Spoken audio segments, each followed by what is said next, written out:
আসসালামু আলাইকুম। কেমন আছেন সবাই? আশা করি সবাই ভালো আছেন। এই তো আলহামদুলিল্লাহ আমরা সবাই ভালো আছি।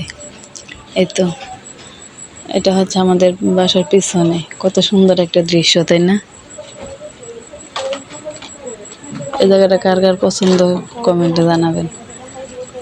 খুবই সুন্দর লাগে। আমি তো সবসময় বেলকনির মধ্যে প্রায় সময় খাড়াই থাকি। এই জায়গাটা উপভোগ করি, দেখি। এটা হচ্ছে আমি পোলাও রান্না করছিলাম। তারপরে পোলাও কটা ছিল, বিকেলের দিকে আবার ভাজি বানাইছি। সেখানে আটা ছিল, আটা আমার রাখছিলাম দেন কটা পিঠা বানাই। তখন কায়ুমে এই আটায় ভাজির মধ্যে আর পোলাও ভাতের মধ্যে দিয়ে দিছে। তখন কিছু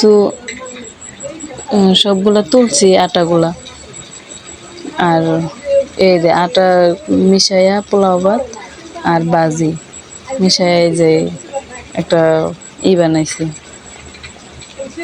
পেঁয়াজও বানাবো এটা দিয়ে। খেতে ভালোই লাগছে। প্রথম মনে করছিলাম কেমন হবে আল্লাহ জানে। বানায় খাওয়ার পরে দেখছি যেন অনেক ভালো লাগছে।